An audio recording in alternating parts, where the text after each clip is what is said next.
नमस्कार, प्रणाम। आप देख रहे हैं आईना अब तक, सच जहां हम हो। आज हमारे बीच फिर से संजय बौद्ध, डॉक्टर संजय बौद्ध हमारे बीच मौजूद है। उनके आवास पर हम पहुंचे हुए हैं, तो आइए इस समय जो राजनीतिक पे कुछ बात करते हैं उनसे। तो सबसे पहले सर, आईना अब तक में आपका स्वागत है। सबसे पहले अजय जी आपको और आईना अब तक और आपके तमाम जितने देश में दर्शक हैं सभी को मेरा शुक्रिया। जय भीम, जय भारत, जय संविधान।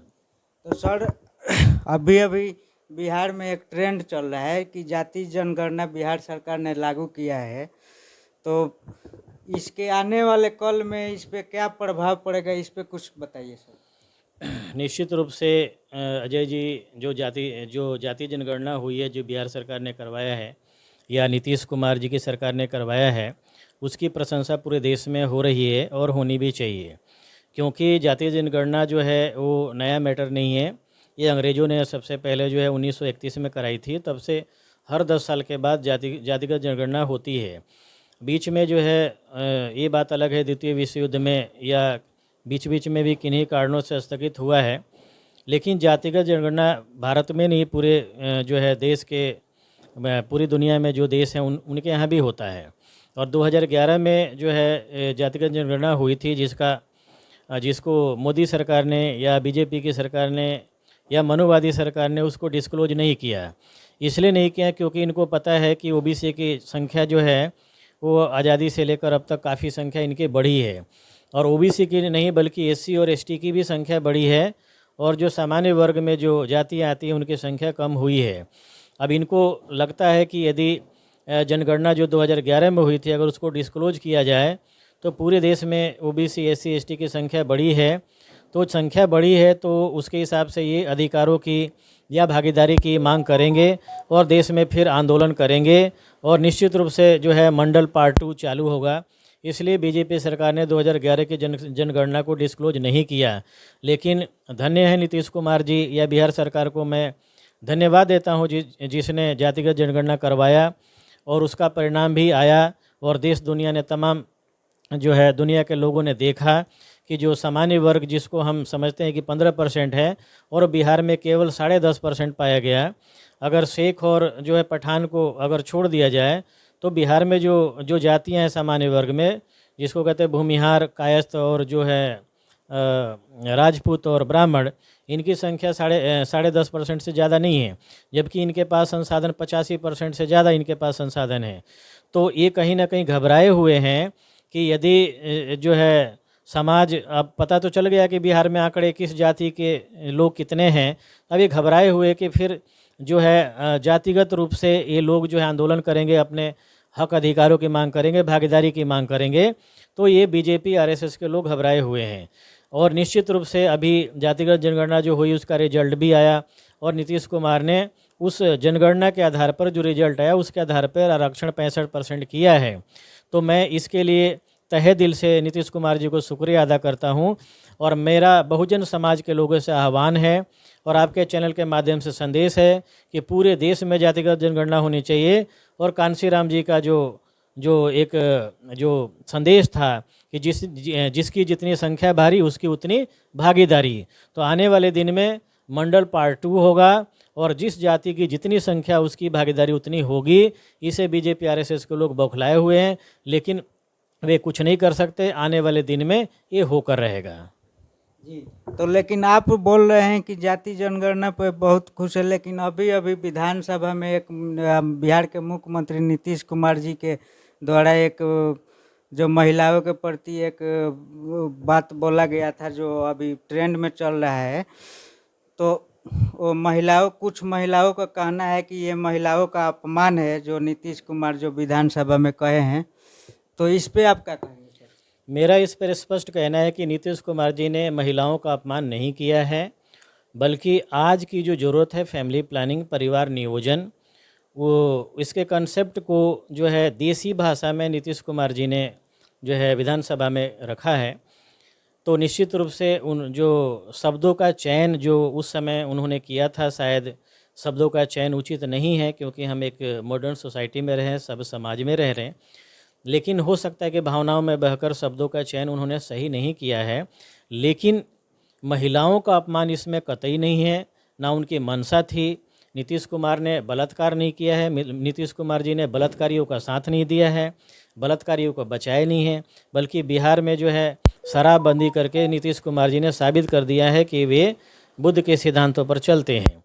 बल्कि जो परिवार नियोजन है, वो सेक्स एजुकेशन है, जो सेक्सुअल इंटरकोर्स की बात है, जो आफ्टर मैरिज एक जो कपल करते हैं, दंपति करते हैं, ये सारी दुनिया जानती है।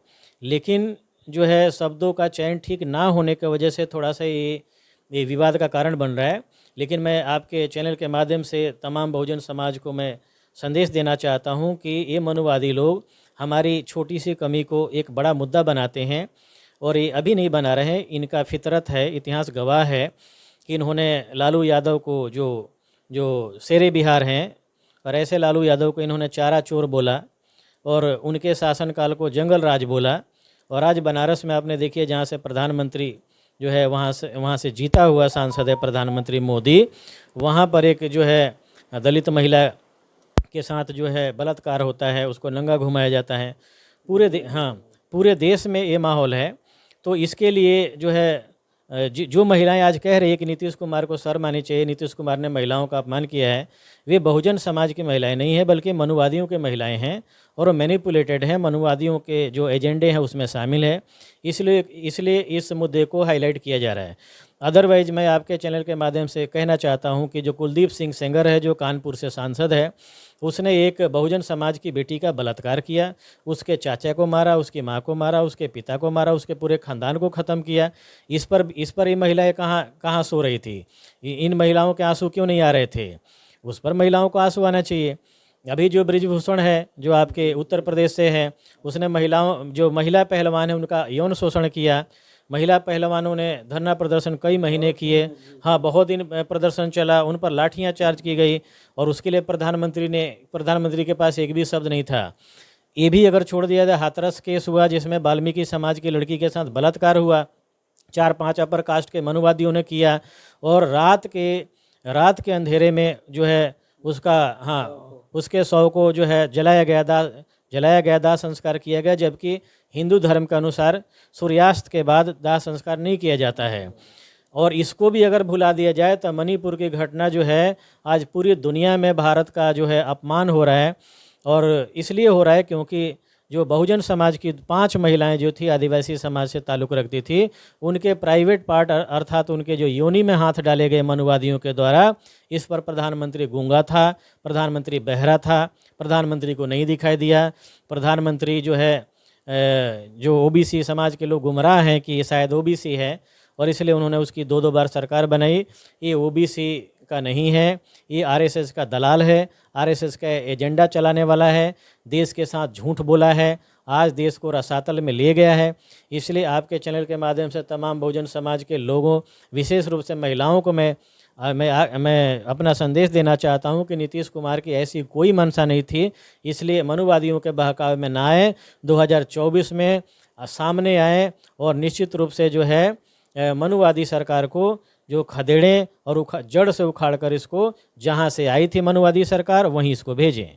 लेकिन आप तो कह रहे हैं कि ये है, लेकिन प्रधानमंत्री जी का कहना है कि नीतीश कुमार जी को शर्म आना चाहिए, उनका कहना है कि ये उचित नहीं है। तो इस पे क्या कहिएगा सर?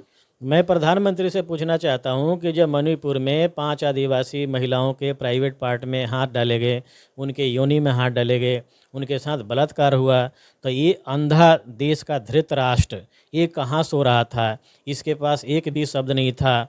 इसने ये भी नहीं कहा कि ये गलत हुआ है, उनके खिलाफ कार्रवाई होगी। और जो है मणिपुर के जो बीजेपी मुख्यमंत्री हैं उनका इस्तीफा इसने नहीं मांगा। तो ऐसे जो है ये स्वयं ये प्रधानमंत्री शक के दायरे में है, ये प्रधानमंत्री खुद दुराचारी है, ये बलात्कारियों का समर्थन करता है या चुप रहता है। अगर किसी घटना पर अगर जो है देश का राजा चुप है तो इसको उसका समर्थन माना जाता है। तो नीतीश कुमार पर टिप्पणी करने से पहले इसको अपने गिरेबान में झांक कर देखना चाहिए कि आज जो है बीजेपी सरकार में तमाम देश में माइनॉरिटीज़ के लोग हैं, जो है मुस्लिम हो चाहे चाहे क्रिश्चियन हो या आदिवासी हो या दलित हो, उनके लोग सुरक्षित नहीं हैं, उनकी महिलाओं का रोज़ बलात्कार होता है, इस पर एक शब्द ये नहीं बोलता है। और नीतीश कुमार ने फैमिली प्लानिंग की बात एक सदन में कही, उसको एक मुद्दा बना रहे हैं और इसके लोग बना रहे हैं। तो मेरा ये कहना है कि पहले अपने गिरबान में झांक कर देखे। और बीजेपी का जो सांसद है मनोज तिवारी बिहारी उर्फ रिंकिया का पापा, ये सबसे पहले सबसे बड़ा भ्रष्ट बीजेपी में कोई होगा बिहार से तो यही है। सबसे अश्लील गाना गाता है, लहंगा उठा के, और पता बेबी जो है बियर पी के डांस करेगी, इस तरह के गाने गाता है, तो उसमें महिलाओं का अपमान नहीं होता है। और जो एक नीतीश कुमार ने जो हकीकत बात बोली, हाँ फैमिली प्लानिंग की बात बोली, जो हर व्यक्ति मैरिड आदमी जानता है कि शादी के बाद क्या होता है, तो उस बात को हकीकत चीज़ को उन्होंने कह दिया। इसको बीजेपी मनुवादी सरकार मुद्दा बना रही है। जो आपका ये धीरेन्द्र शास्त्री है, जो आज का बाबा, ये बीजेपी का ब्रांड बाबा बना हुआ है, इसका आपको थोड़े दिन में पता चलेगा। 2024 के बाद जब बीजेपी सत्ता से जाएगी तो पता चलेगा कि ये भी बलात्कारी है। जितने बीजेपी के समर्थक जो बाबा रहे हैं, चाहे वो चिन्मयानंद रहा हो या फिर बाबा राम रहीम रहा हो, चाहे आसाराम रहे हो, ये अपने आप को खुदा और भगवान साबित करते थे और बाद में पता चला कि ये बलात्कारी हैं। इनके लिस्ट में 2024 के बाद धीरेन्द्र शास्त्री आने वाला है। तो मेरा ये कहना है आपके चैनल के माध्यम से बहुजन समाज को, मेरा संदेश है और जो है आग्रह भी है कि आपके पास एक मौका है और ये मौका 5 साल में एक बार आता है। 2024 में इन मनुवादी सरकारों को उखाड़ कर देश से फेंकिए, नहीं तो आपका नामो निशान मिटने वाला है।